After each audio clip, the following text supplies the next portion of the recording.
además, dentro de las muchas actividades que ha desempeñado en la universidad, él, hay que decirlo, él ha sido, de hecho, director de nuestro instituto, del Instituto de Ciencias Biomédicas, que obviamente que es la unidad académica que alberga básicamente a estos cursos, ¿cierto?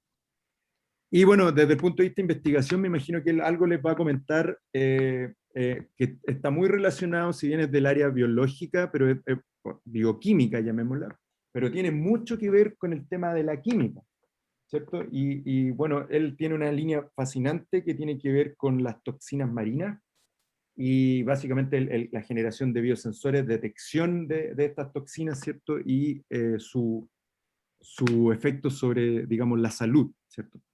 Así que sin mayor preámbulo, dejo al profesor, no sé si me escucha, profe. Sí, perfectamente. Así que muchas gracias nuevamente por participar, ¿cierto?, en los dos cursos. Así que voy a empezar a grabar. Muy bien, buenos días a todas y a todos de las carreras de Tecnología Médica y Medicina. Un honor estar con ustedes. A pesar de que estamos separados por la electrónica, algunas caras veo, espero ver muchas en la medida que ustedes lo deseen. Vamos a hablar sobre la historia de las ideas en relación a la estructura electrónica, la construcción de la tabla periódica y los conceptos básicos sobre enlace químico. Ustedes van a ir construyendo un lenguaje a lo largo de la formación. Ambas carreras construyen de manera lenta, meditada y con mucho estudio un lenguaje nuevo, donde se pasa de la formación del colegio, del liceo, a una exigencia mayor, porque se requiere integrar los conocimientos para que ellos puedan ser aplicados durante la práctica profesional, generando criterios, generando conexiones cerebrales superiores, podríamos decir, y van a ver que nos hemos concentrado en hacer una presentación de la química que sea pertinente a vuestras prácticas profesionales. No hay nada aquí que sea irrelevante, pensamos nosotros sobre esto. Y más que de memoria hablar en este caso, es más hablar de comprensión. Pero antes de avanzar, quiero compartir con ustedes un homenaje que hace una alumna, que fue una compañera de ustedes hace algunos años, la doctora Macarena Ibarra, que es una internista del Jota, que además es una cantautora notable, y que hizo un homenaje a sus compañeros de trabajo, muy breve, muy emotivo, y quiero compartir con ustedes en homenaje a todas las penas, a todas las partidas que hemos sufrido, tanto ustedes jóvenes como nosotros mayores, en este periodo difícil que nos ha tocado vivir en lejanía. Voy a detener un momento la primera diapositiva de la primera cápsula de la clase para compartir con ustedes brevemente este homenaje que ella hace y que creo que muestra cómo nuestras y nuestros alumnos florecen en humanidad, en comprensión, en compromiso con sus pacientes de una manera extraordinaria. Y así lo han mostrado los jóvenes y los más viejos en el frente de salud, en la primera línea de este enfrentamiento y tratamiento de esta pandemia en todos estos largos meses. Voy a compartir a continuación ese aporte de Macarena Ibarra.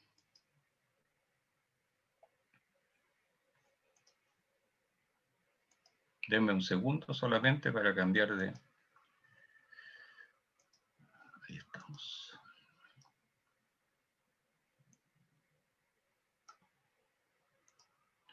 Décimas para la resistencia en pandemia. Puede demorarse un poco, se puede congelar el sonido y el tema que ella canta. Sea el poema estandarte que avanza en la noche oscura, sea el canto armadura de la lucha su baluarte. Cuidar con ciencia y arte a nuestro pueblo contrito es el sino infinito que nuestro equipo abraza. Cada labor se enlaza en un perfecto circuito.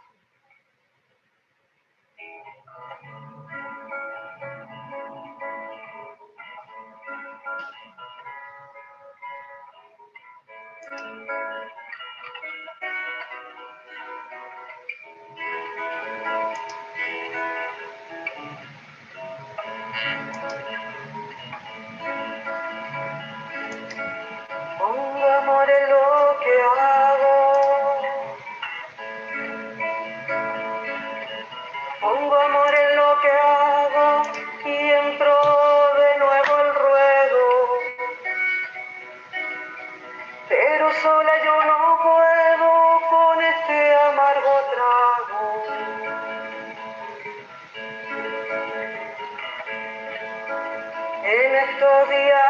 aciago, sonreír es rebeldía.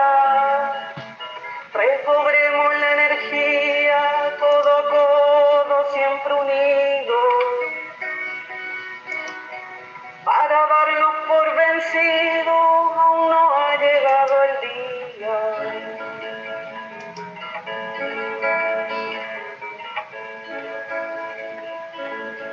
Nuestros cuerpos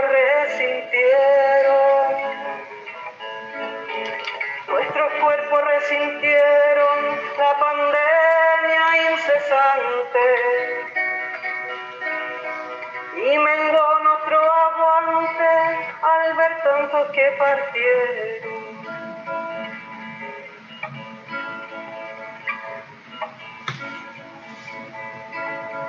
En paz y dignos se fueron. El tiempo traerá consuelo. Hoy me levanto del suelo y vuelvo a poner el hombro. Camino entre los escombros y lanzo un beso al cielo.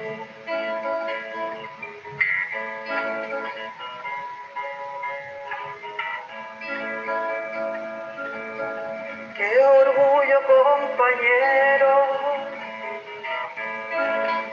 Qué orgullo, compañero, es servir aquí a su lado. Aunque estemos tan cansados como un 1 de enero. Este bicho traicionero nos ha hecho mucho mal. Pero en este hospital no perdemos la esperanza. Que inclinando la balanza verá un día su final.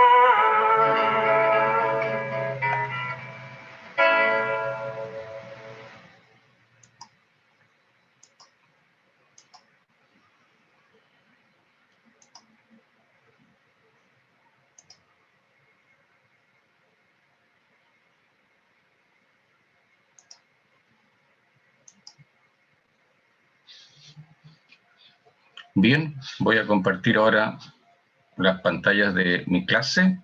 Quisiera que levantaran el dedo nomás, ver que se ve bien y que me escuchan bien. Se escucha bien, profe. Sí, profe. Ya, lo voy a pasar ahora a modo de presentación.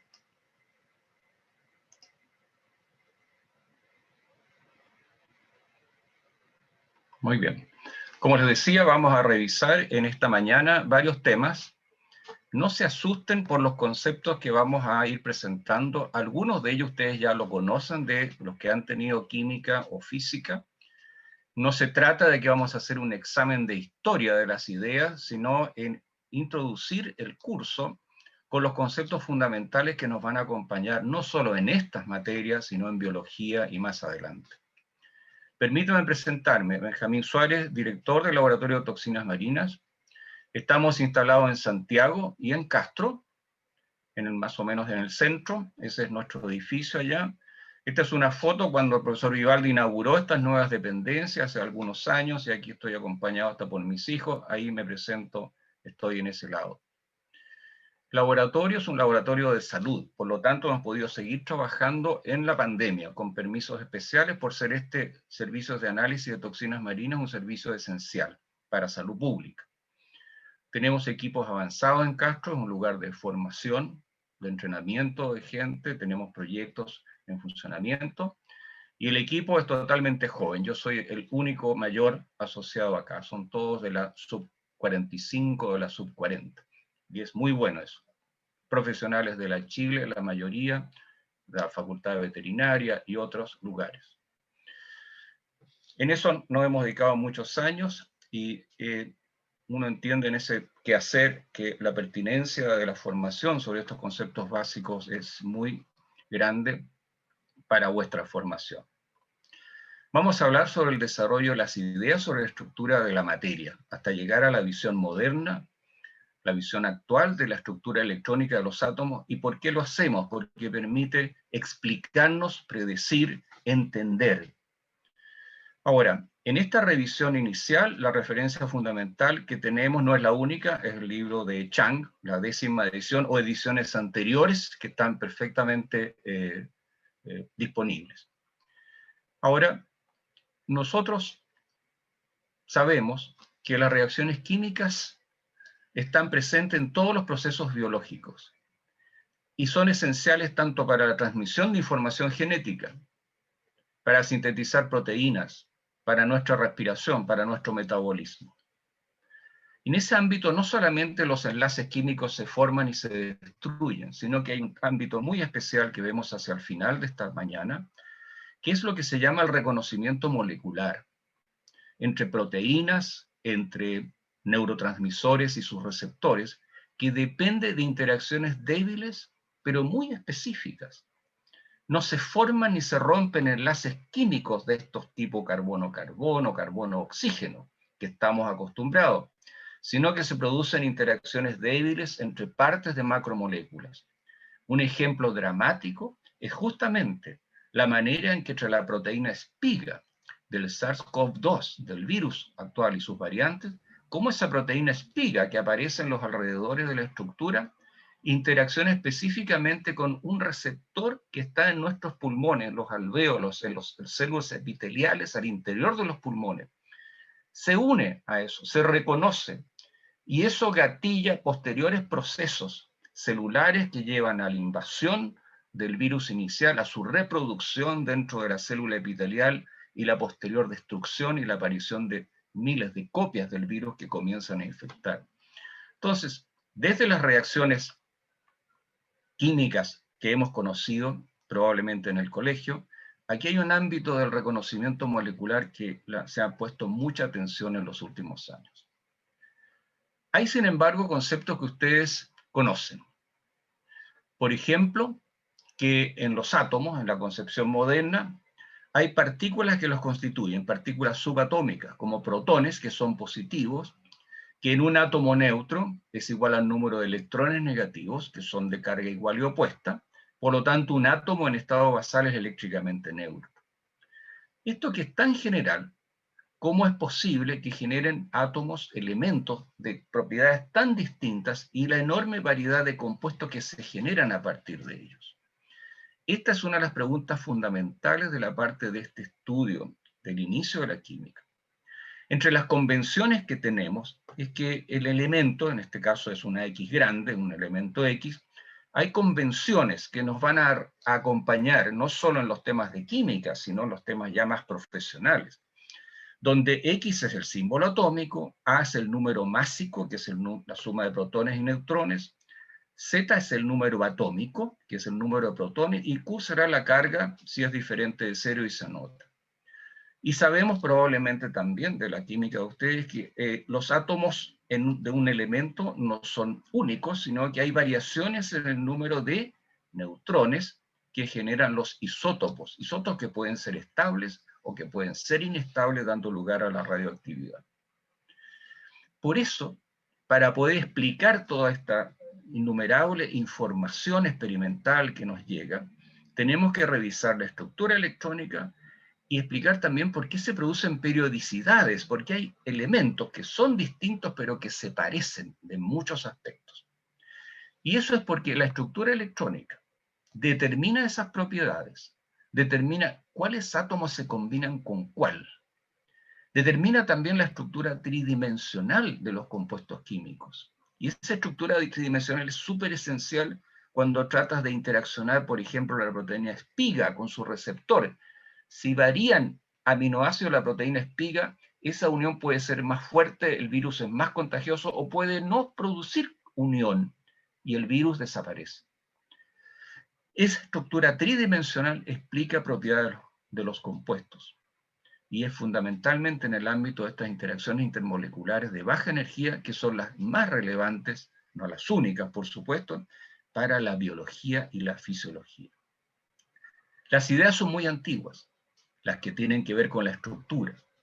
Pero los ejemplos importantes que tienen que ver con las reacciones químicas tienen que ver, por ejemplo, con la respiración, donde tú tienes, por ejemplo, en este caso que estamos viendo, es cómo se elimina el anhídrido carbónico de los tejidos, que ingresa a los glóbulos rojos del sistema circulatorio pulmonar, y esos glóbulos rojos cargados de CO2 finalmente llegan hacia una sección del pulmón y eliminan el CO2, que es producto del metabolismo basal de nuestro cuerpo.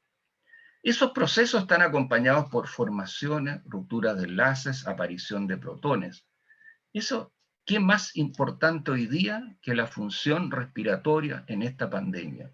Y estos son los procesos que ustedes aprenderán posteriormente en fisiología, en más detalle, que están en la base de su formación profesional.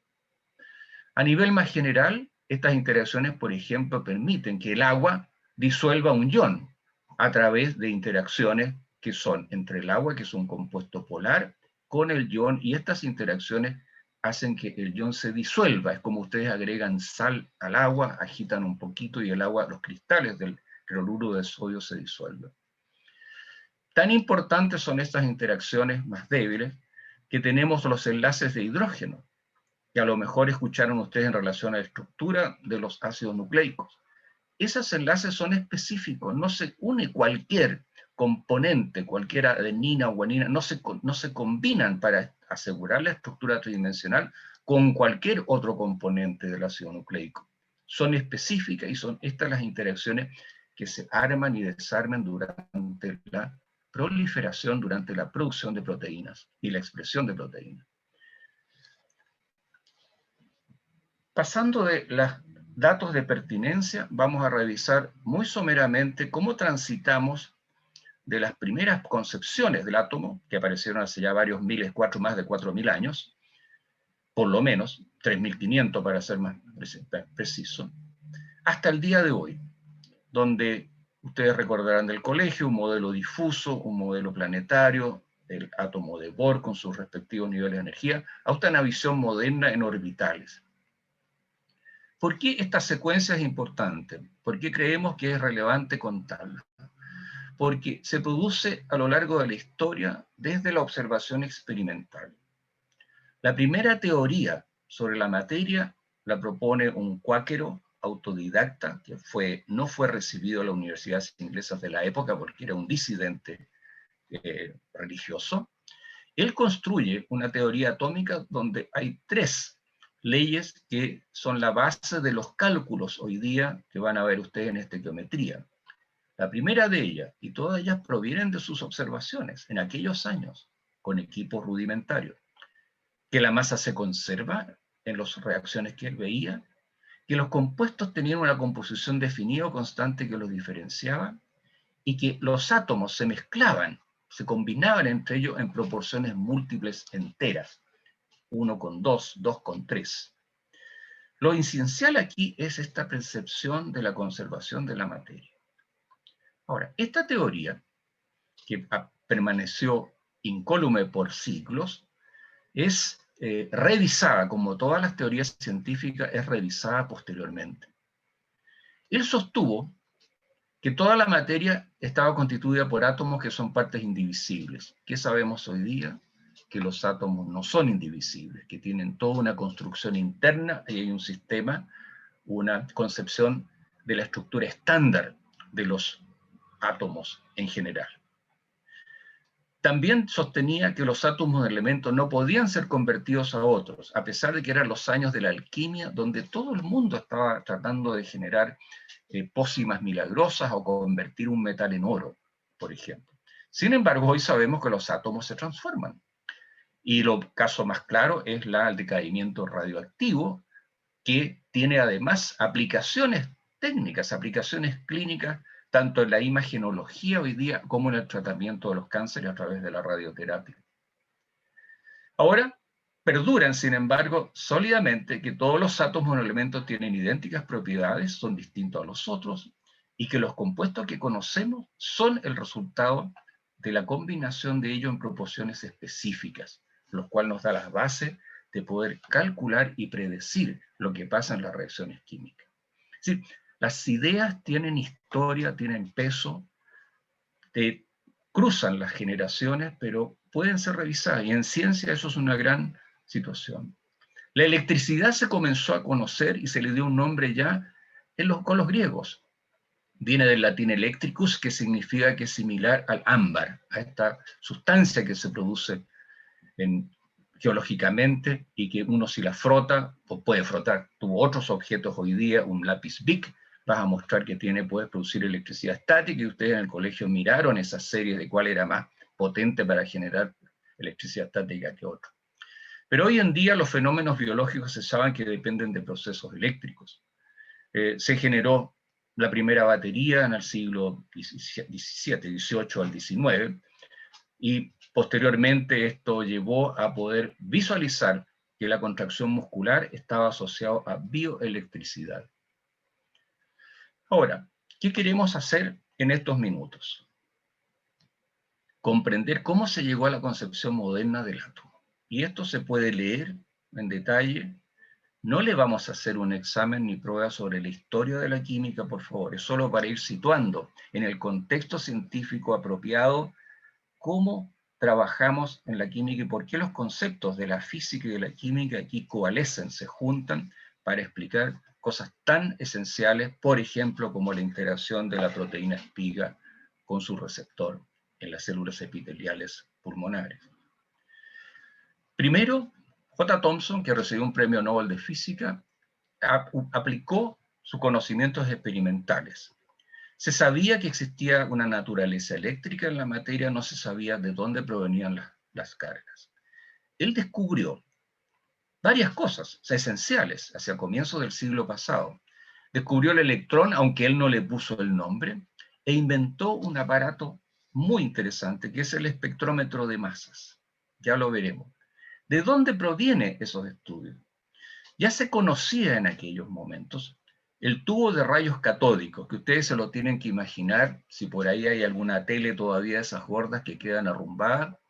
El tubo de la televisión antiguo corresponde más o menos a esta estructura que ustedes ven. Y simplemente, esto es un aparato de vidrio que se podía construir en aquellos años, en el laboratorio de Cambridge, por ejemplo, que tiene una carga positiva, una carga eléctrica entre dos puntos, un cátodo y un ánodo, que permite, al calentar un metal que está colocado en esta parte, permite acelerar estos átomos, y lo que ocurre en este proceso de aplicar la corriente eléctrica es que se pueden detectar partículas que emanan posteriormente a ese aumento de energía y chocan contra una pantalla que estaba cubierto con fósforo y que puede fluorescer y mostrando la trayectoria de los iones que se producen. Con este aparato, él no solo pudo aplicar, disculpen que me salte, no solo pudo aplicar campos magnéticos con un imán poderoso, sino que también pudo variar la carga de estas placas y observó que dependiendo de la orientación del campo magnético y de las cargas en estas placas, podía desviar estos rayos, estas cosas misteriosas que daban lugar a distintos puntos de acá. Muestro esto para mostrar que estas observaciones experimentales están en la base del desarrollo de los conceptos. El desarrollo científico proviene de esto, de la observación de lo empírico, pero obviamente, y sobre todo lo demuestra todo el desarrollo de la física y las matemáticas, proviene también del desarrollo de teorías que, apoyadas en las matemáticas, permiten predecir situaciones y predecir fenómenos que no se han imaginado antes y que ni siquiera han sido vistos en la realidad, pero que se predicen y son posteriormente, muchos años después, confirmados. Ese fue el proceso a lo cual se le llama la revolución de la física a comienzos del siglo XX. Este señor descubrió muchas cosas, que los rayos emergían de uno de los electrodos, se desplazaban al otro, seguían de largo, podían ser desviados por campos eléctricos o por campos magnéticos. Se pudo estimar por la desviación la masa, los llamó corpúsculo y posteriormente se los bautizaría como electrones. Y esta es una réplica de su espectrómetro de masas, que aprovecha esta capacidad de desviar las partículas cargadas que viajan con velocidades muy altas para que ellas choquen contra un detector Y dependiendo, es el descubrimiento, dependiendo de su masa, esa deflexión, ese desvío causado por el campo magnético, va a ser diferente y van a depositarse en distintas posiciones del detector. Eso permitió determinar que los átomos no venían puros, sino que venían muchos de ellos, la mayoría de ellos, en mezclas naturales de composición bastante constante, que correspondía a los isótopos donde lo que varía es el número de neutrones. Ese es el caso del silicio, que tiene isótopos estables del número atómico 28, 29 y 30, y que se pueden detectar con mucha precisión y que tienen un porcentaje de abundancia distinto. Por eso cuando se habla de los pesos atómicos, ustedes ven que tienen un número con varios decimales, que corresponde a la promedio ponderado de la presencia de esos isótopos naturales. Esta es una réplica de su aparato original. Debido a esas observaciones, él se imaginó entonces que el átomo tenía que ser construido por miles de corpúsculos negativos que se movían en una nube de cargas positivas sin masa, a lo cual se le dio el nombre de el queque de pasas famoso o difuso. Era una mirada, fue un término no inventado por él, sino por personas que eran bastante críticas de este trabajo. No se olviden ustedes que los avances de la ciencia siempre encuentran alguna resistencia intelectual. Y le llegó un muchacho muy brillante de Nueva Zelanda, Rutherford, que empezó a hacer experimentos porque él no estaba de acuerdo. Había cosas que en el modelo del queque de pasa su maestro Thomson era insostenible. No se podía, por ejemplo, explicar cómo pueden vivir tan cómodamente partículas negativas con positivas sin juntarse, sin coalescer, sin unirse unas con otras y colapsar. ¿Cómo se mantenía eso? Entonces utilizó lo que se sabía en aquellos años, hacia 1913, de que había partículas radioactivas que generaban átomos de helio, partículas alfa, que se llama, con carga +2.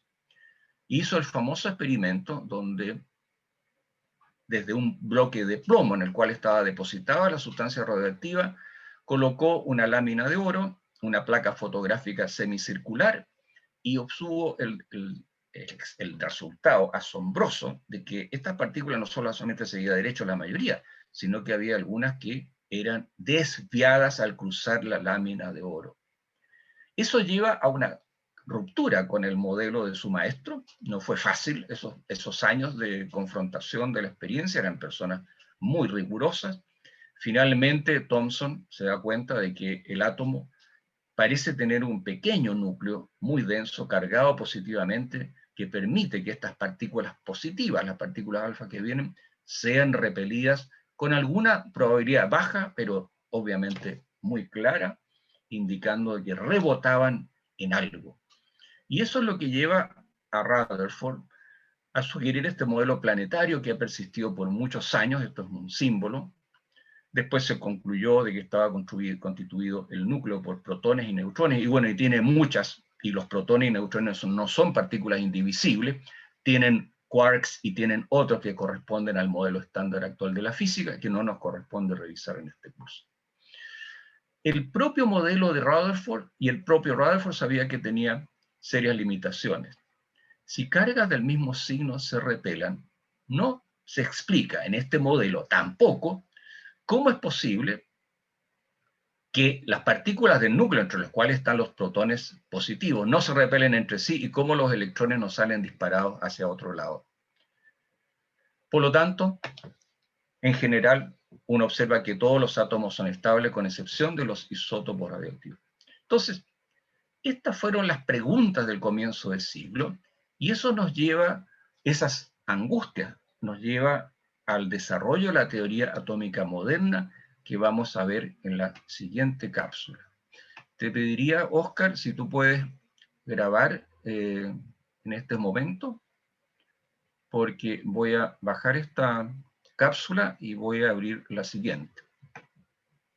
De acuerdo a mi reloj, estamos a tiempo en lo que estamos haciendo. Voy a parar entonces, si tú puedes grabar, Oscar.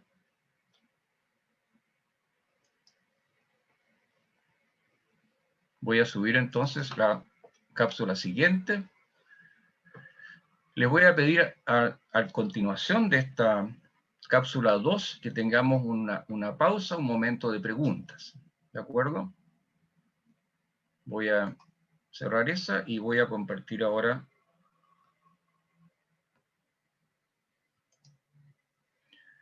esta otra cápsula. Un segundo solamente.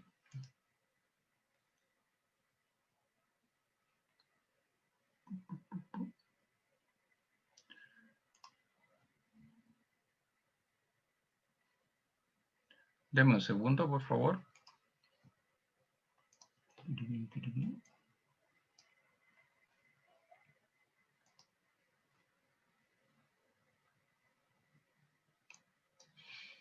Ya. Sí, todo esto se está grabando y se van a subir tanto a Classroom o a YouTube para que ustedes lo tengan. No se preocupen de eso. Todo este material está garantizado que ustedes lo van a tener. Denme un segundo.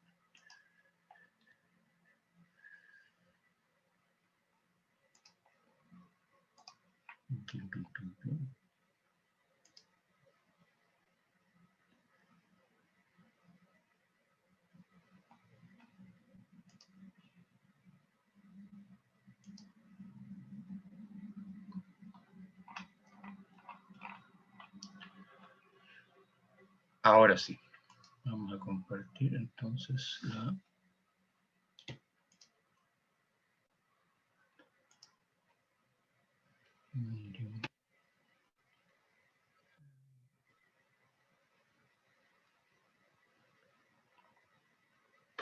Bien.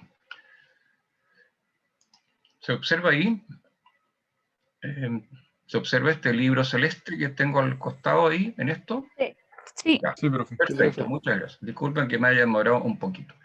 Entonces, vamos a seguir adelante con el desarrollo de las ideas sobre la estructura de la materia. Estamos, ¿no es cierto?, todavía en una visión clásica, que utiliza los conceptos de la mecánica clásica para observar cómo explicar las propiedades de los átomos. Voy ahora con modo...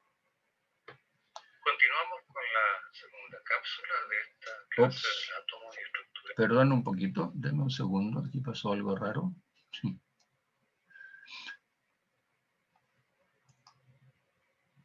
Son pequeños accidentes a pesar de que hemos probado todo.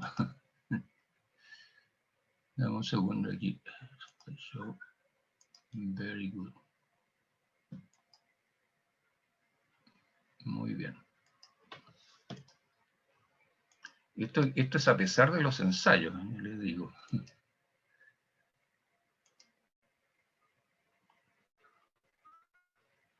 Bien.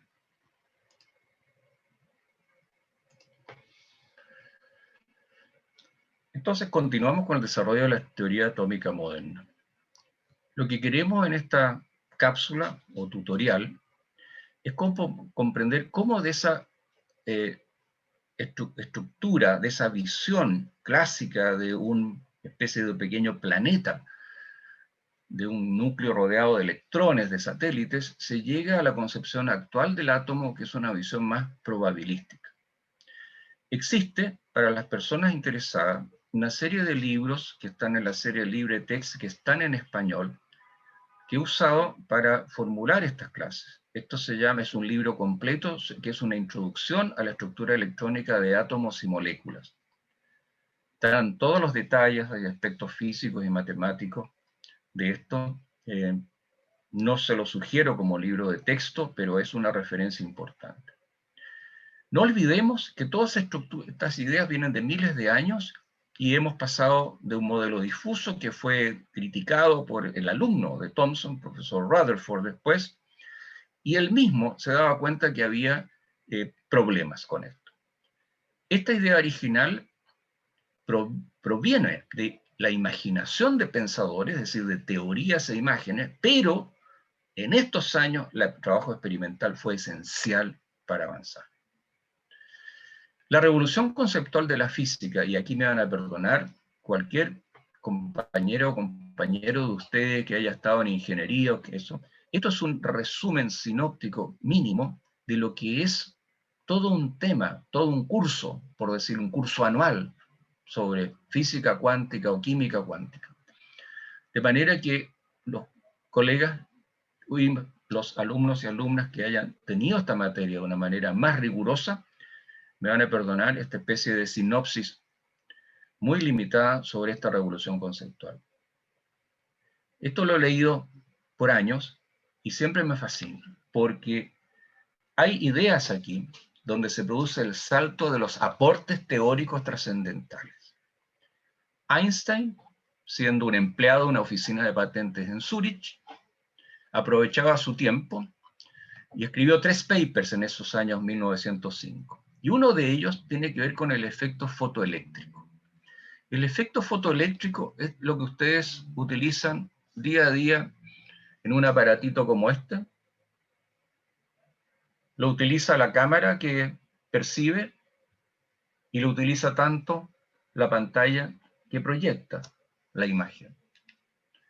Bueno, ese efecto fotoeléctrico que se conocía fue estudiado por Einstein y él explicó los resultados experimentales que otras personas no habían logrado explicar, proponiendo que la energía de la luz incidente, efecto fotoeléctrico, disculpen, es el efecto que se produce cuando la luz ilumina un metal particular y se observa que se produce una corriente eléctrica.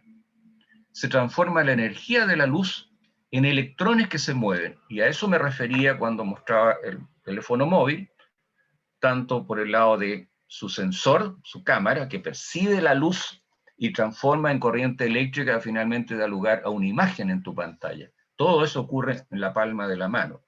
No era concebible eso solamente hace 30 años atrás.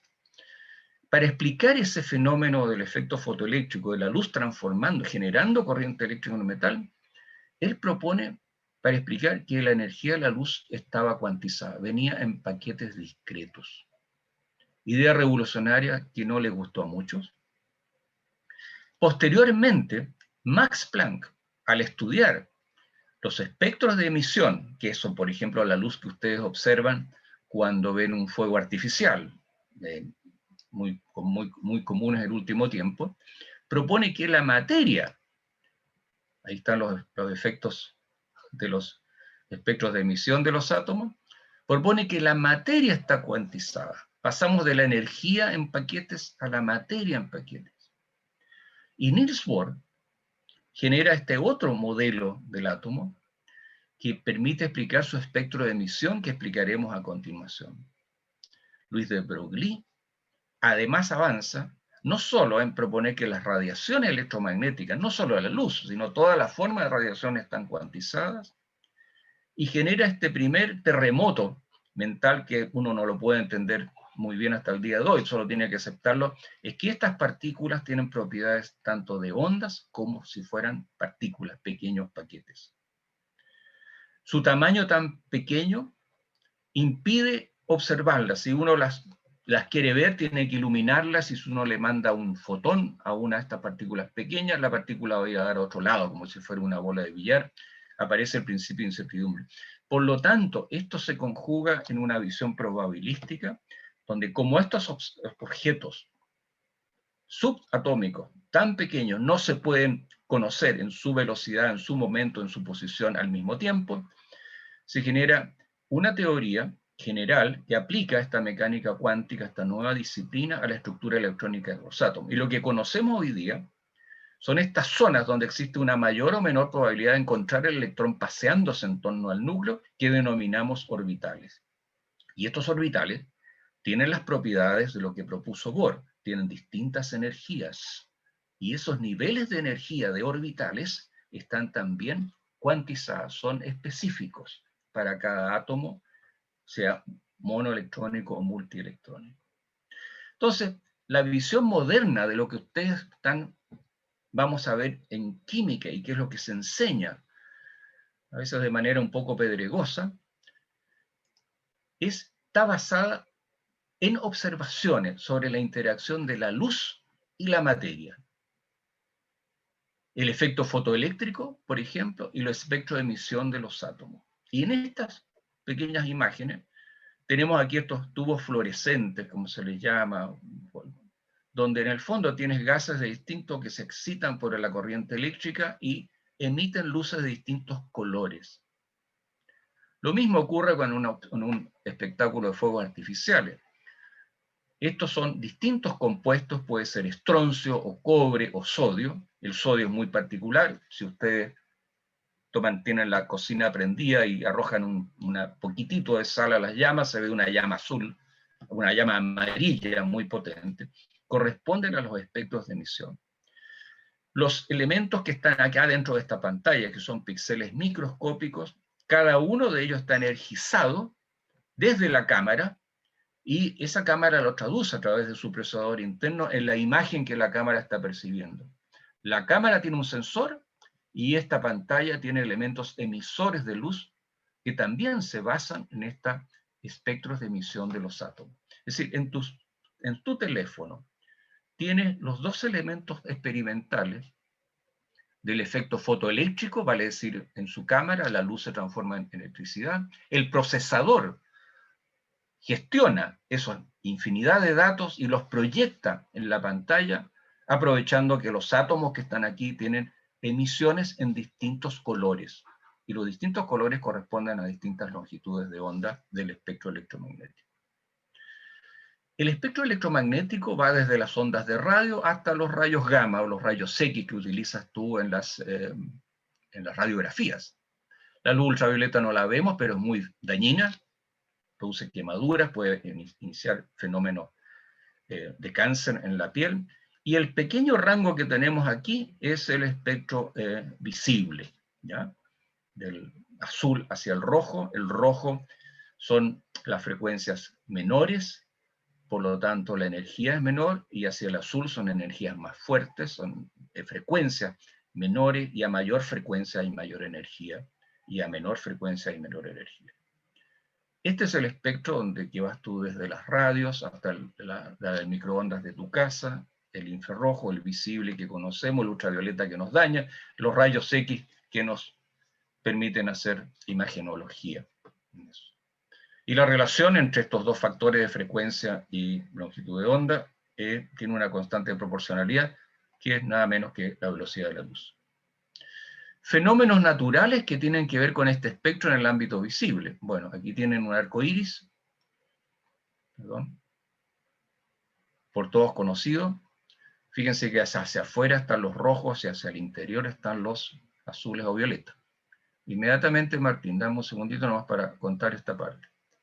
Esto se puede hacer experimentalmente teniendo una lámpara, un prisma, que justamente desvía menos a las luces rojas de menor energía y desvía más a las luces violetas y azules de mayor energía. Este espectrómetro permite estudiar los espectros de emisión de los átomos. Y antes de contestarle, darle la palabra a Martín, quiero solamente mostrar un espectro de emisión. Estos espectros son discretos.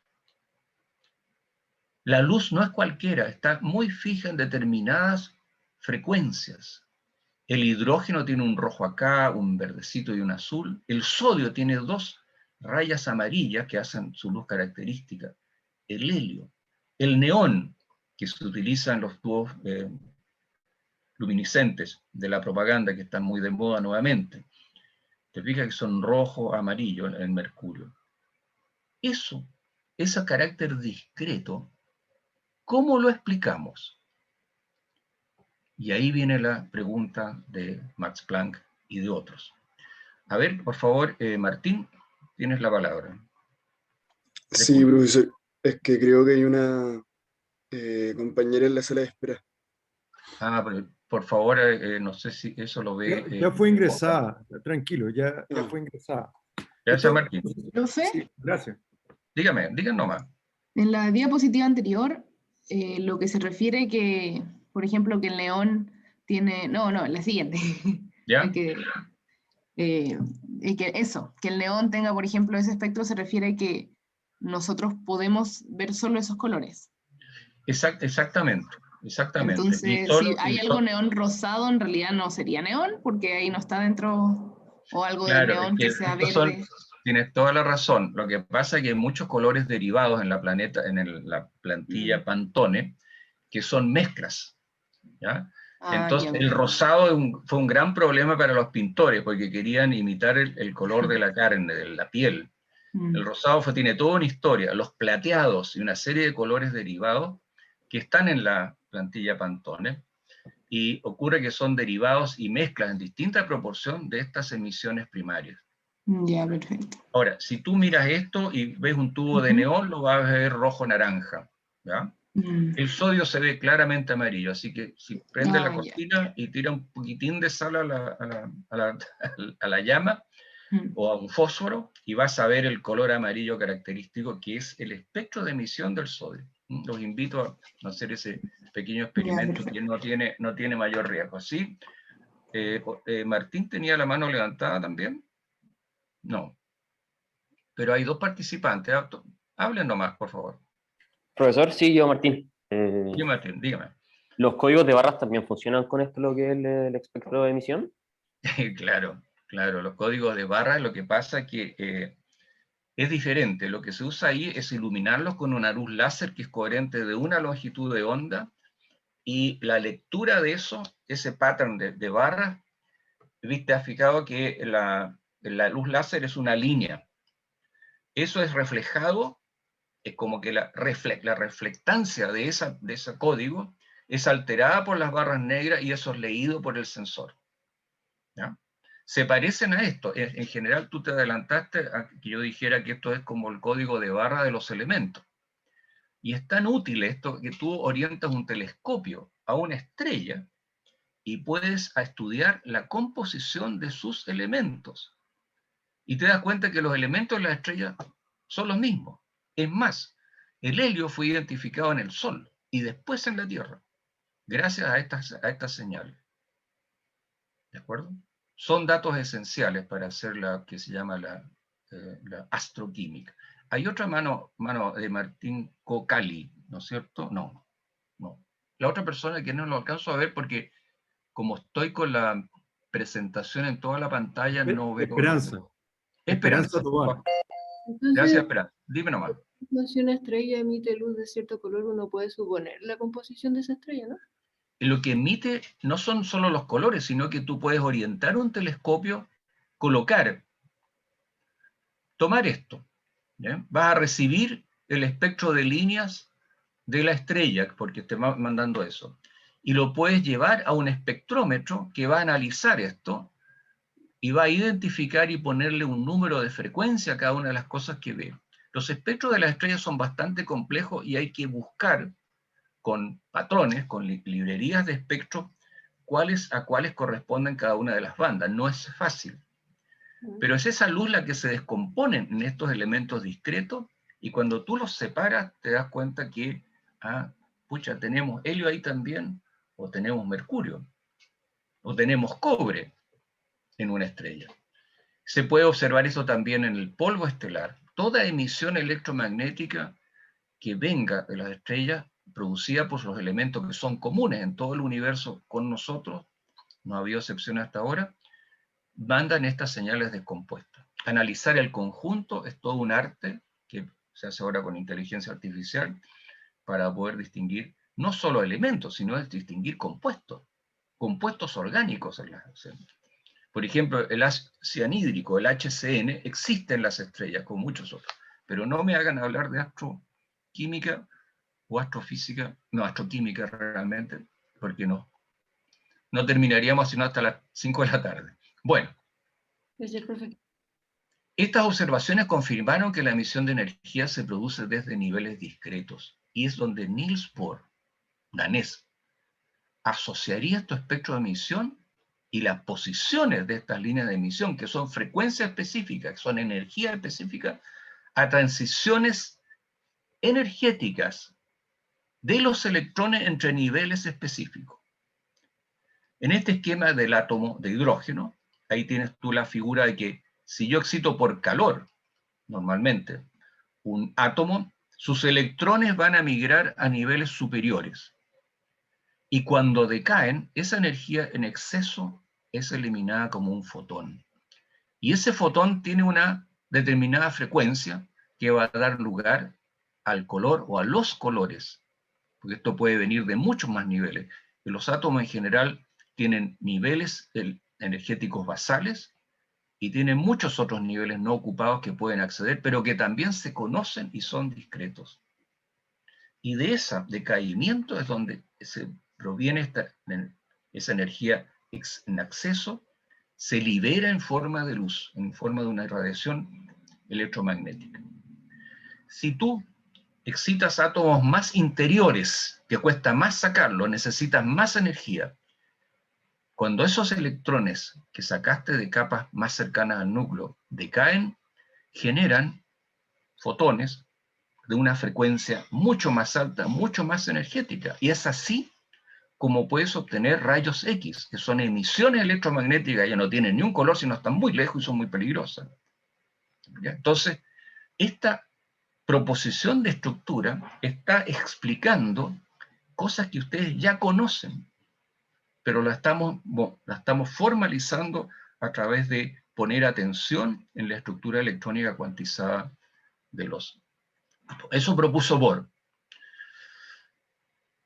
Resumo, las líneas de emisión de inmediato celeste. Las líneas de emisión espectroscópica que ocurren a frecuencias específicas corresponden a transiciones de los electrones entre niveles discretos de energía. Las transiciones electrónicas que tienen toda una serie, y se pueden explicar y se pueden calcular, y hay una modelación de Bohr, modelación matemática, que no la tenemos obviamente como tema hoy día de esto. Pero, hay limitación, y con eso vamos a ir terminando esta parte. Celeste, por favor.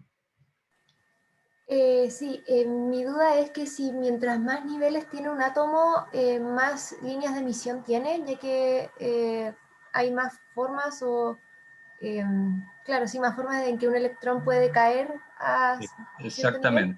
Exactamente, Celeste. Y eso es muy complejo, y sobre todo si se excitan con alta temperatura. Si estos elementos están en el Sol, imagínate la temperatura que están. Entonces tienes todas estas posibilidades y es difícil asignar un orbital específico, una transición específica, pero se hace. Y eso es porque cuando tienes muchos electrones, ellos interaccionan entre ellos, por lo tanto, los niveles electrónicos no son puros, así por decirlo, están alterados. Y si se sale un electrón o se mueve, los orbitales interiores no son incólumes, se alteran cuando una de sus cargas desaparece. Y eso lleva a una complejidad que escapa obviamente a la discusión. En todo caso, es posible, y tienes razones, muchas razones en tu pregunta, que a medida que son átomos más con más electrones, su espectro se va complicando. El hidrógeno, fíjate que tiene un solo electrón. Ahí hay 1, 2, 3, 4, que son las más, puede haber otras, en la medida que se excita a mayores niveles. Y estas series para los átomos han sido descritas por Bohr y otros, se llaman unas series de Balmer, que corresponden a las distintas transiciones. Bueno, pero el átomo de Bohr también tenía. La primera hipótesis fue que estos electrones podían tener solamente ciertas órbitas, ¿ya? El problema es cómo no se caen al núcleo, ¿ya? Que los está trayendo. Bueno, tenemos que volver al efecto fotoeléctrico, que es el fenómeno que ciertos metales producen, la eyección de electrones generando corriente. Y aquí tienen ustedes el sensor dentro de una cámara, que se puede ver si uno le saca el lente, hay que tener mucho cuidado en no tocarlo. Y es básicamente un sistema de composición química bastante complicada. En el caso de las cámaras digitales, esto es realmente un arreglo de muchos pequeños píxeles que están separados y cada uno de los cuales se conecta al resto de la electrónica de la cámara a través de pequeñísimos cables que están impresos dentro de todo esto. Es la electrónica moderna, y que te va a llevar a través del procesador a que la imagen se transforme en algo visible y se pueda guardar como un archivo. Él recibió el premio Nobel de Física, nuestro Einstein, por la idea de que la energía de la luz está cuantizada, cosa que se ha demostrado. Este concepto no fue aceptado. Incluso el Einstein decía, bueno, esto me sale de mis deducciones, estoy tratando de ver cómo verlo. El mismo Max Planck estaba preocupado de esto. Y en el curso de sus estudios, el mismo Planck se descubrió que la teoría clásica esto no podía explicar sus nuevas observaciones. Ahí es donde él tuvo que invocar que la materia también absorbe y emite energía solamente en paquetes discretos. Y es cuántos aparecían en múltiplos. Múltiples de una constante, que él no le puso constante de Planck, una constante fundamental.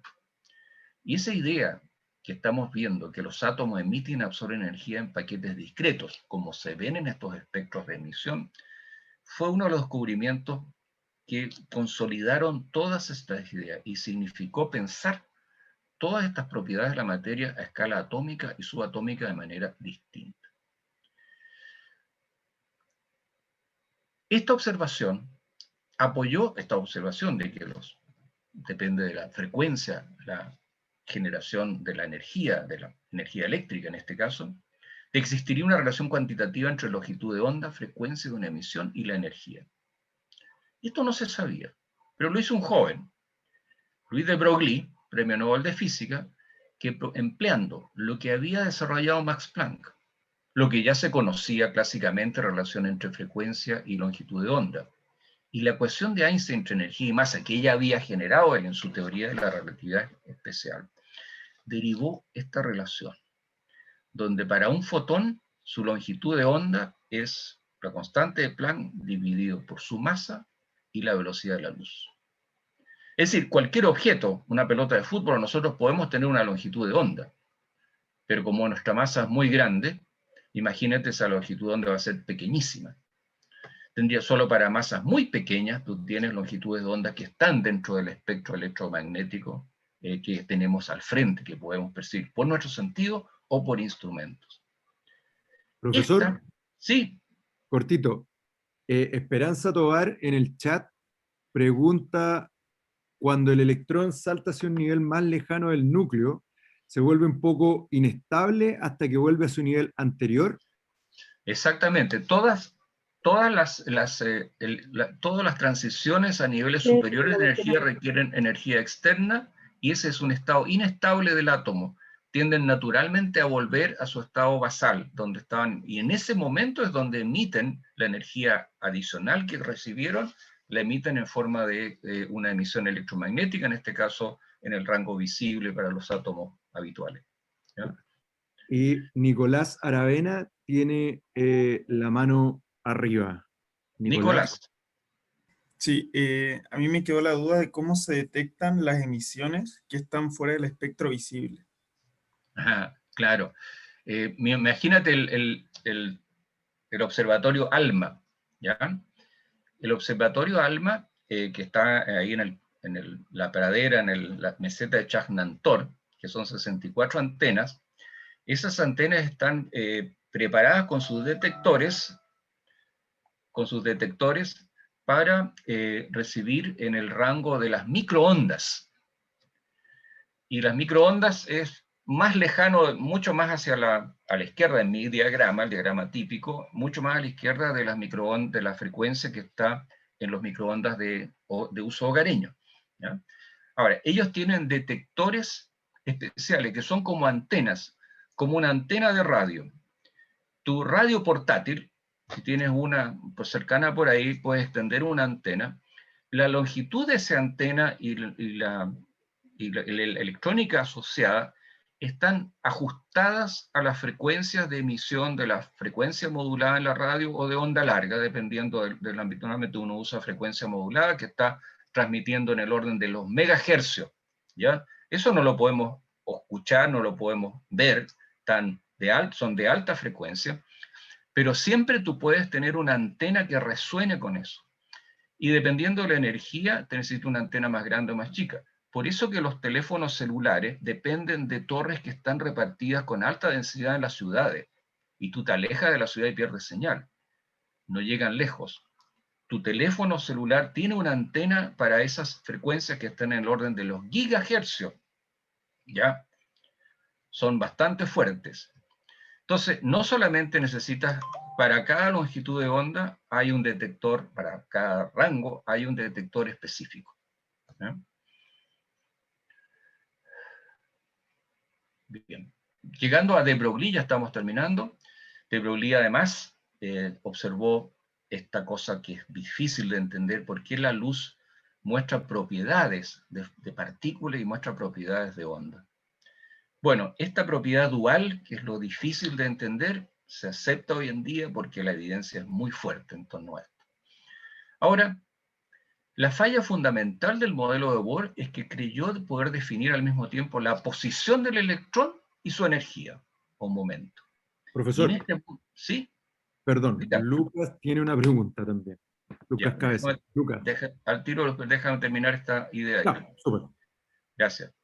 La falla de Bohr era pretender en estas partículas tan pequeñas suponer que se podía saber dónde estaba y qué energía tenía. Pero no es posible en este mundo. Imaginémonos que tenemos una mesa de billar y que tratamos de explorar a ciegas dónde está una pelota, y está la sala oscura. Entonces tiramos una bola en la pelota de billar y a lo mejor toca con una. Y tú sabes, ahí estaba, pero esa pelota se movió. Por lo tanto, su posición final, después de haberla tratado de detectar a través de una segunda de tu bola blanca, vas a escuchar el momento, pero no vas a saber dónde quedó en la oscuridad. Si eso esa analogía lo lleva a nivel de los electrones, para iluminar algo le vas a tirar un fotón y el electrón se va a mover. Le vas a dar energía. Esto es lo que describió Werner Heisenberg como su principio de incertidumbre, muy simple. No se pueden estimar el momento de energía o la velocidad de algo y su posición de carácter del electrón o de esas partículas. Simultáneamente hay un límite para eso. No es posible con exactitud. Puedes saber una cosa u otra. Perdón, ¿quién había pedido la palabra? Adelante. Sí, profesor. Respecto del fenómeno de electroafinidad, cuando tenemos una carga, por ejemplo, que completa el espacio del orbital cuando no lo está ocupando un electrón. ¿Esa energía coincide de alguna forma con la emitida por los fotones? Fíjate que es muy importante tu pregunta. Desde el punto de vista de enseñar esta materia, es útil y válido volver al átomo de Bohr y su transición. Si miras esta pequeña figura, lo que representa estos círculos realmente no es la posición del electrón, porque sabemos que habita en un orbital, una región del espacio. Pero sí es útil pensar que estos son los niveles cuánticos principales, que indican energía, el N1, el N2, el N3. Esos son propiedades del átomo, propiedades de su estructura electrónica y nuclear.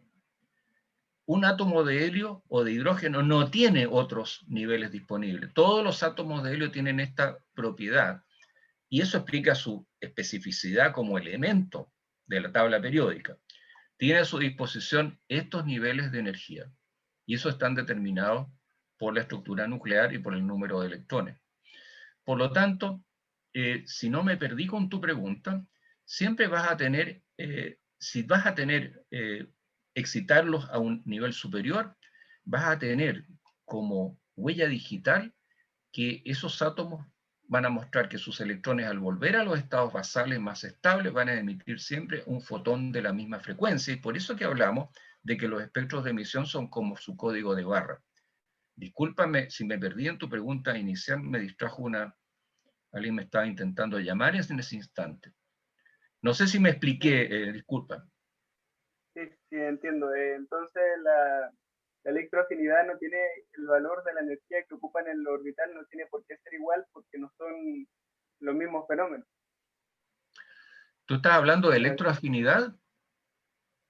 Sí, como ¿O electronegatividad?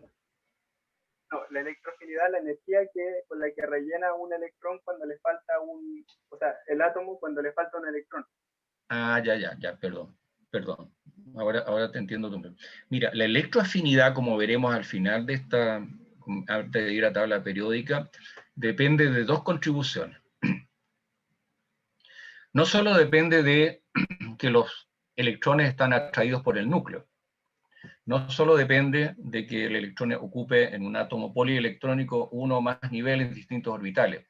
Hay un fenómeno que se llama fenómeno de apantallamiento, donde los electrones más internos disminuyen el efecto atractivo del núcleo. Y hay relaciones en la tabla periódica que justamente pueden explicar la electroafinidad de un átomo para recibir un electrón más y hacerse negativo, o soltar uno y transformarse en un átomo con carga positiva. Lo vamos a ver más adelante. Ahora, esto de acá corresponde a la manera de mirar los niveles de energía a través de los espectros de emisión. Está obviamente relacionado a tu pregunta, pero vas a tener una respuesta más completa en el siguiente programa. Bueno, este periodo crucial explicó el efecto fotoeléctrico, los espectros de emisión, donde energía y momento están cuantizados, donde está relacionado el momento, masa por velocidad, con la longitud de onda, con esta constante fundamental H. Ahora, ¿qué ocurre? Que esto había que formalizarlo en el ámbito de la nueva mecánica, de la mecánica clásica, que es la que nos puede explicar muy bien las cosas de los grandes objetos a la escala nuestra. Fue exitosa por varios siglos. Cuando nos acercamos al mundo pequeño, submicroscópico, esta mecánica clásica ya no funcionaba. No funcionaba justamente por esta observación de Heisenberg, de esta incertidumbre que se genera a nivel de objetos muy pequeños. Entonces, vamos a pasar en la siguiente, y estamos a tiempo con el, ¿sí?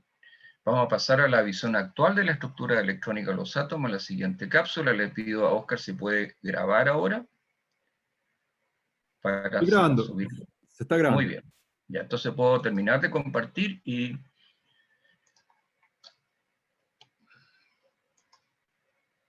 vamos a... Déjame verificar que estamos bien. Perfecto, sí. Slideshow. Perfecto.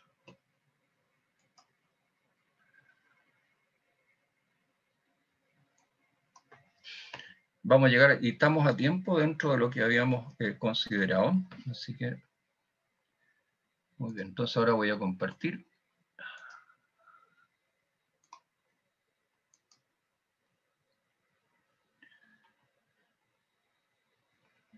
Muy bien. Voy a pasar al modo presentación entonces. Oscar, si puedes. Podemos seguir. Se ve súper bien. Muy bien. Entonces, esto va a quedar obviamente en la grabación, lo pueden tomar. Yo les sugiero, para todas las personas que tengan alguna dificultad con el inglés, no tengo acciones en esta aplicación para nada, el DeepL.com es un traductor basado en inteligencia artificial que la lleva. Esto no hay necesidad de bajarlo, se puede ir a este sitio, DeepL.com, vas a tener una pantalla donde puedes insertar un texto de un libro, de un paper cualquiera, ¿no?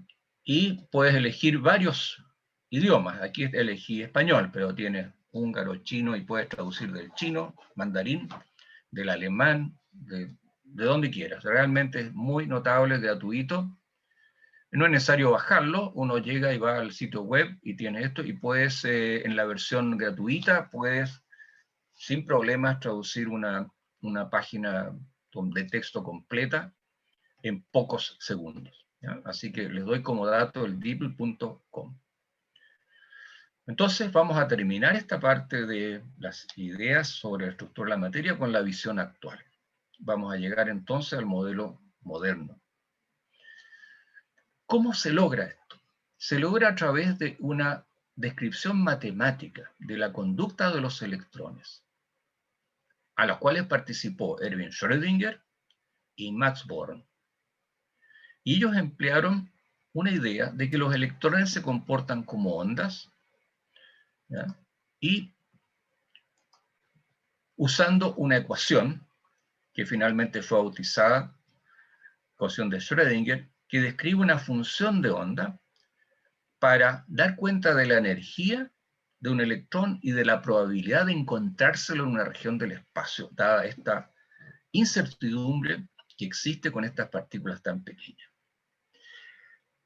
La ecuación de Schrödinger se escribe de esta manera, pero eso tiene un desarrollo aritmético espantoso, ¿ya?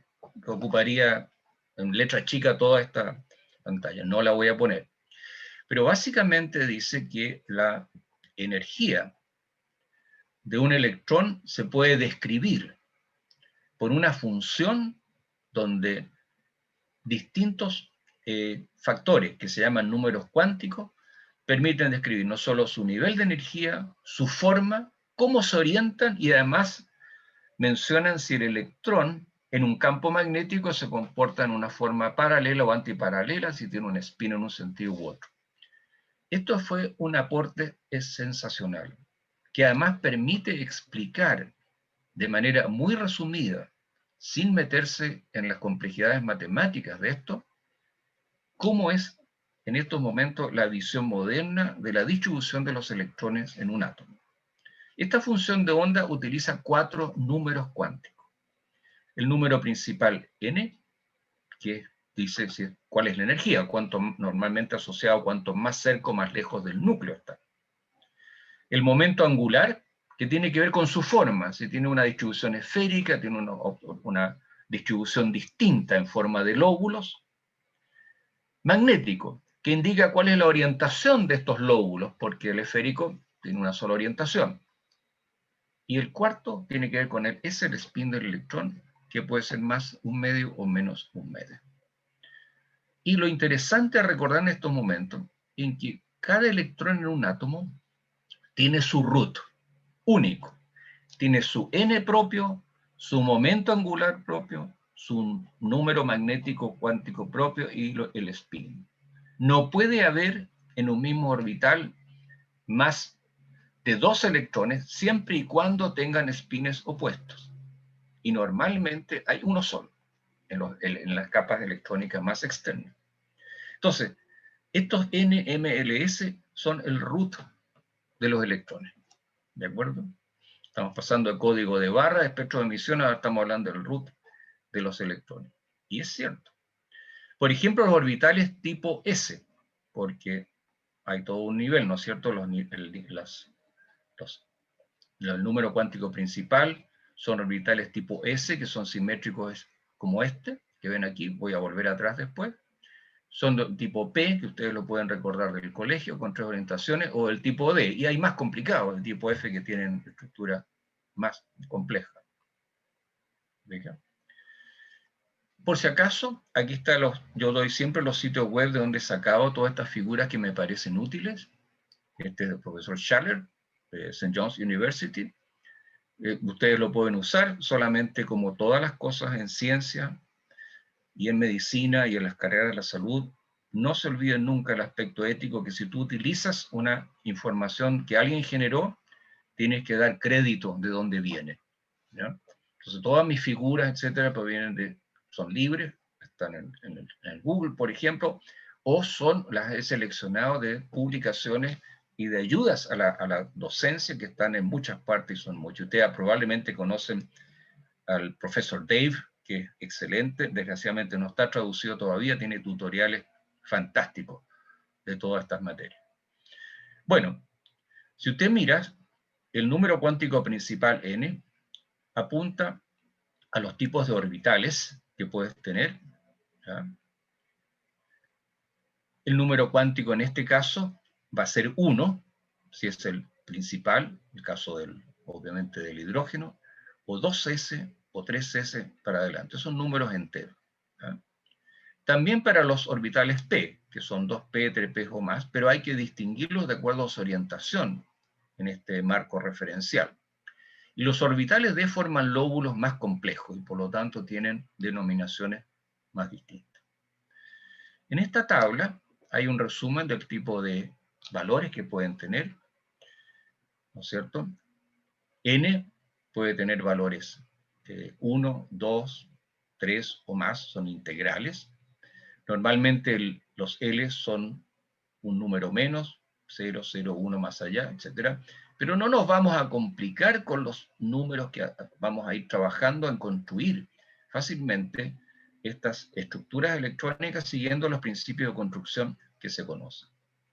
Ahora, ¿qué visos de realidad tiene todo esto? A ver, Lucas Alexis tiene la mano levantada. Lucas, dime nomás, antes de mostrar este ejemplo. Sí, antes de que pueda proseguir, acaban de preguntar por el chat si un electrón se excita, si cambian su número cuántico. Por supuesto, va a cambiar su n. Y si te acuerdas en el caso y hay notaciones, se usa la misma notación para ello. Entonces, si tú tienes una estructura 1s2, 2s2, 2p1, puede designarse cuál va a ser el orbital excitado, que puede ser 2p1 arriba o 3p1, dependiendo a dónde vaya. Sí, esa notación se puede usar para denotar los electrones en su estado excitado. Bien, ¿qué visos de realidad tiene todo esto de las orbitales y las densidades electrónicas? Bueno, ocurre que ya del año 2012, se utilizó un microscopio especial, que es el microscopio de fuerza atómica, que se basa en una aguja que tiene una punta que termina en un átomo. Normalmente se usan unas puntitas de plata y maneras de fabricarlo. Y con un equipo electrónico permite moverse con mucha precisión por sobre una placa en la cual puede estar depositada una molécula. En este caso es un colorante que se llama naftalocianina, que tiene varios lóbulos, ¿sí? Una molécula orgánica. Y este átomo se puede desplazar con mucha precisión por encima de esa superficie, y cuando se acerca o se aleja de la molécula, se va a producir una corriente eléctrica muy pequeña que va a depender de la cercanía de la punta con la interacción con la nube electrónica que corresponde a los átomos. Y al hacer este rastreo en 2 dimensiones, se logró obtener una primera imagen de densidad electrónica de la molécula que corresponde básicamente a la distribución de carga de la molécula. Tiene 4 lóbulos que se observan aquí. Esto ya se ha perfeccionado muchísimo, ¿ya? Este microscopio de fuerza atómica, por ejemplo, hay un par en la facultad cercana, la Facultad de Ciencias Químicas, lo maneja un profesor, y se han hecho estudios estructurales a nivel molecular. Es extraordinario lo que está pasando a nivel del conocimiento y cómo cobra vida experimental esto, ¿sí? Antes de pasar a la configuración, Diego Orellana preguntaba algo. Sí, es que tengo una consulta. ¿Por qué como unos lóbulos son rojos y otros son azules? ¿Como por diferenciarlos solamente? ¿O Solamente por diferenciarlos, sí, exactamente. Porque hay una estructura asimétrica, estos están por encima, un poquito por encima del plano, y estos están por debajo del plano, nada más. Pero son iguales, o sea. Claro, esto es una molécula esencialmente plana, pero hay diferencias en cada uno de estos lóbulos. Ya. Sí, pero es solamente una convención, ¿ya? Y la escala que está acá entre menos y más 12 milivoltios, ¿ya? Pero es una escala referencial, ¿ya? Gracias. Gracias. Bueno, la configuración electrónica la vamos a simplemente mostrar para los átomos de importancia biológica. No tienen que aprenderse toda la tabla periódica, más que la tabla periódica está a mano en el internet con datos, las intimidades de cada elemento. El hidrógeno tiene un 1s, y la forma de anotarlo es que tiene un electrón en 1s. El orbital es 1s, es el basal, es esférico y tiene un electrón. Normalmente ese 1 se elimina, 1s se dice nomás. Pero el helio tiene 2, porque tiene 2 protones, tiene 2 electrones cuando es neutro, y su configuración es 1s2. Ahí sí que el 2 aparece.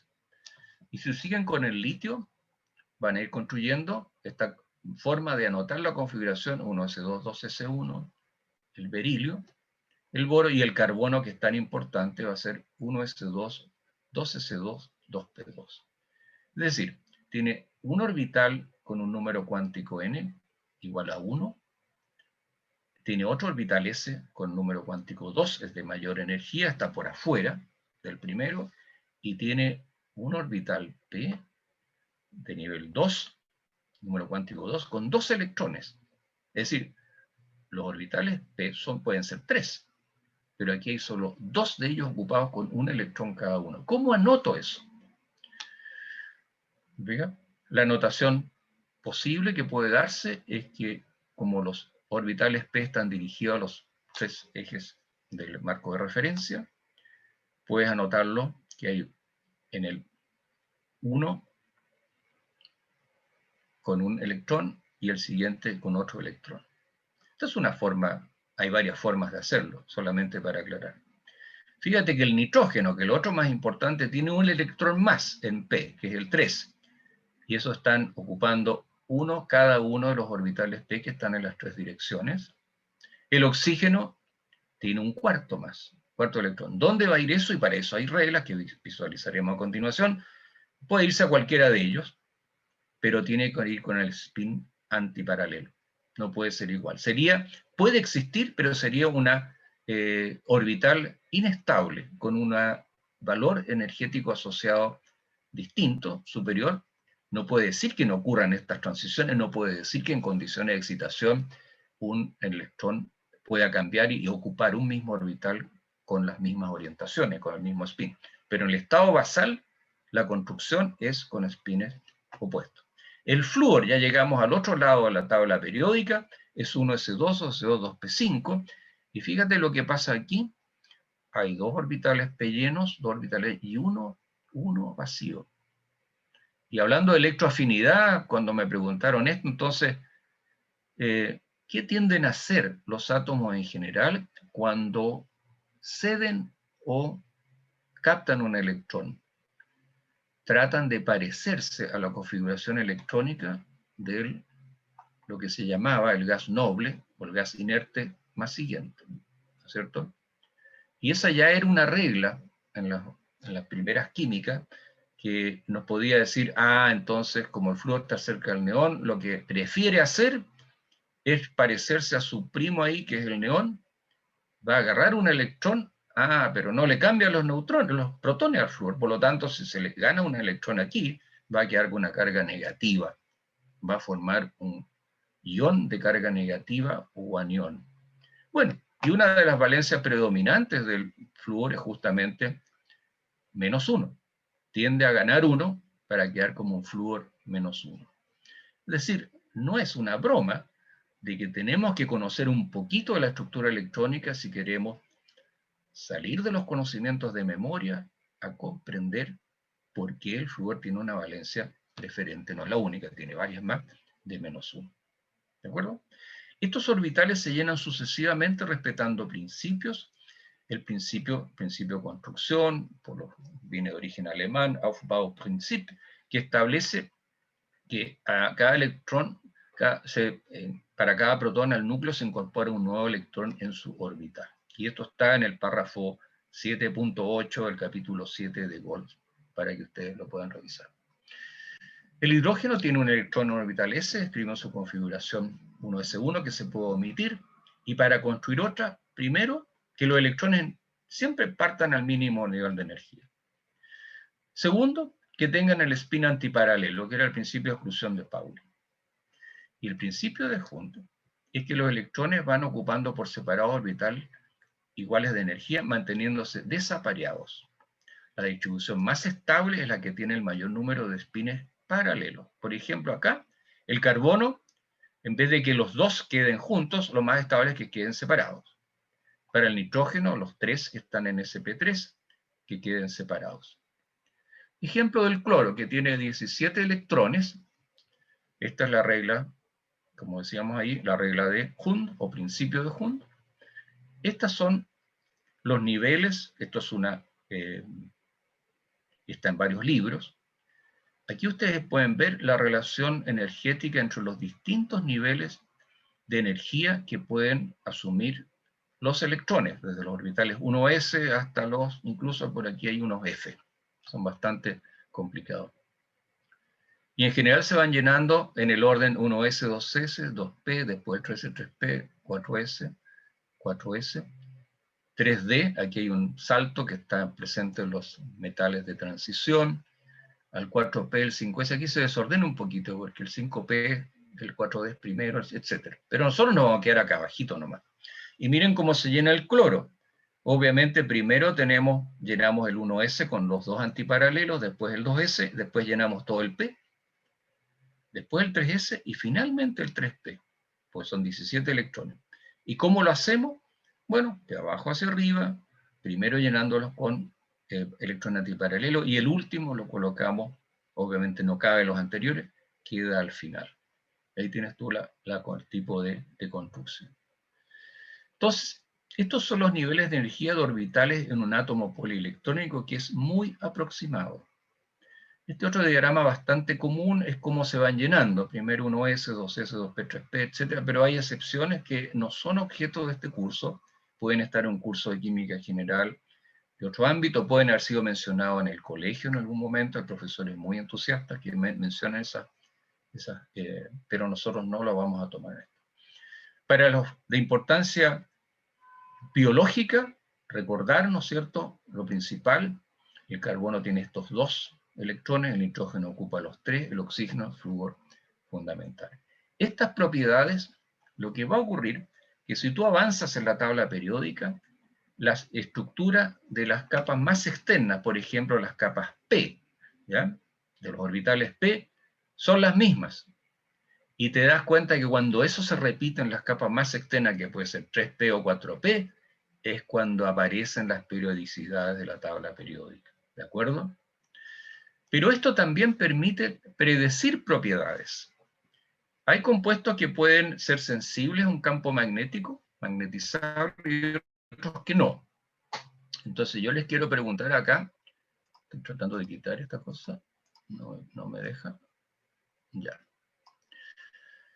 Aquí tenemos litio, berilio, boro, carbón, nitrógeno, oxígeno, flúor y neón. Entonces, yo les quiero preguntar, de lo que conocen, lo que se imaginan, ¿cuáles de estos puede ser diamagnético o paramagnético? ¿Se acuerdan lo que es paramagnético o diamagnético? ¿Alguien que levante la mano? ¿Diego Orellana está con la mano levantada o es cierto?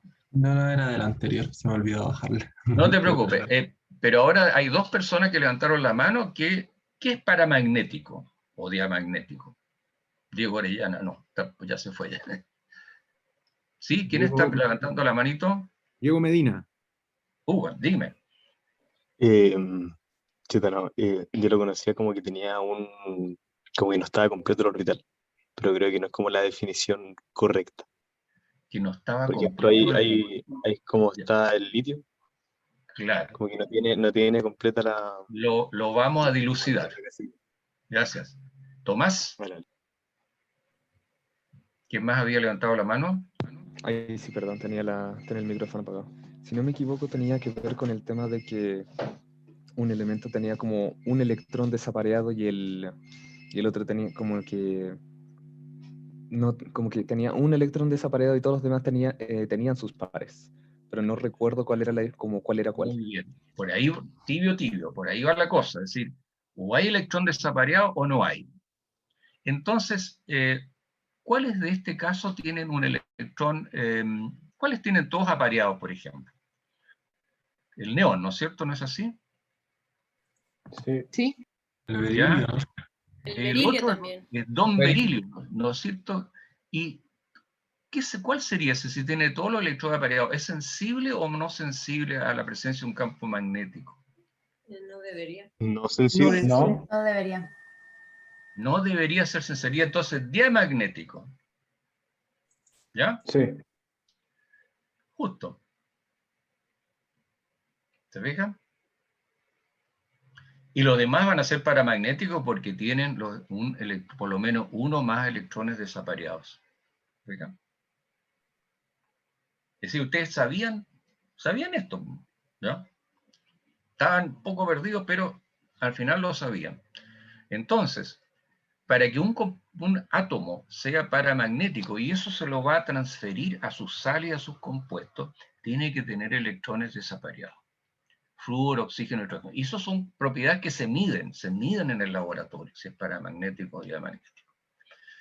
Bueno, y lo otro que tiene que ver con la pregunta que hizo otro compañero, era esto de lo que va a ser el tema de la siguiente clase, después de una pausita, que es el efecto apantallamiento. Mira, esto es bien sencillo de recordar. Los electrones más cercanos al núcleo son más estables, cuesta más sacarlos. Y lo otro que tienen es que los que están adentro disminuyen el efecto atractivo del núcleo a los electrones más externos. A eso se le llama apantallamiento, screening, ¿ya? Y estos hallazgos permiten explicar ciertas periodicidades de las propiedades de los elementos. ¿De acuerdo? Una cosa es que tengan muchos protones y van a tener muchos electrones, van a ser muy grandes. Pero a medida que crecen, ocurre que los electrones internos interfieren y hacen que los de afuera sean menos atraídos por el núcleo. Y fíjate que eso lleva a la comprensión de las periodicidades de la tabla periódica, que va a ser justamente el tema de la charla que siguen, pero vamos a hacer una pausita de por lo menos unos 10 minutos. ¿Te parece, Oscar? Porque estamos justo a tiempo. Sí, no, súper. Tenía que terminar a las 11:45, terminar a las 11:48, así que estamos bien. 15 minutos. Propongo, ¿cuánto? 15 minutos, ¿está bien? A las 12. Súper. A las 12, Cristóbal, dime nomás. Hola, profesor. Yo tenía una consulta. Tanto el PPT como las clases se van a subir al Classroom al final de esto, ¿cierto? Sí, Digo, sí, al por final de la hora. supuesto. No te preocupes, por supuesto. Todo, y van con todos los links a la referencia, los monos, todo eso. ¿Había otra mano levantada? ¿No? ¿Ya no? Lucas. Lucas. Sí, profesor. Respecto de los orbitales como espacios de probabilidad, bueno, yo estaba pensando que esto quizá no es tan solo un espacio de pura probabilidad, sino que también es un espacio de alguna forma físico, porque tiene sus propias propiedades, aunque suene redundante. Por ejemplo, el flúor, a pesar de que en su estado fundamental equilibra su carga, va a tratar de conseguir un electrón para parecerse al neón, pero eso no es por las propiedades de equilibrar cargas, sino que es por principio de mínima energía y porque no está, como no tiene un electrón en su último orbital, sería que lo está llenando con energía, y para alcanzar el menor estado energético posible necesita rellenarlo con una partícula, ¿no? Tú tienes en parte razón, y acepto y saludo tu comentario. Ahora, hay que distinguir entre la realidad experimental y los trucos para enseñar estas materias, ¿ya? Entonces, uno de los trucos didácticos muy antiguos es cuando uno trata de explicarse las valencias, es que los átomos tratan de parecerse al átomo inerte o gas noble más cercano, ¿ya? Funciona, pero todo tiene excepciones en esto, ¿de acuerdo? Entonces tú tienes razón. Ahora, para que un ion sea estable, hay otros condicionamientos. El flúor -1 no existe, puede existir en fase gaseosa. Normalmente se le ve asociado cuando tú disuelves pensemos en el cloro, que es más sencillo. El cloruro, el ion cloruro Cl-1, que viene en la sal, en el cloruro de sodio. Normalmente ese ion va a ser estable una vez que sea solvatado por el agua. Puede estar en fase gaseosa el anión, sí, claro, pero normalmente ese ion se va realmente a volver estable si está solvatado por el agua. Y es tan estable solvatado, explica por qué el cloruro de sodio es tan soluble en agua, ¿ya? Puedes tener una solución muy concentrada y sigue siendo una solución transparente, sin residuos, sin precipitados, en ese caso.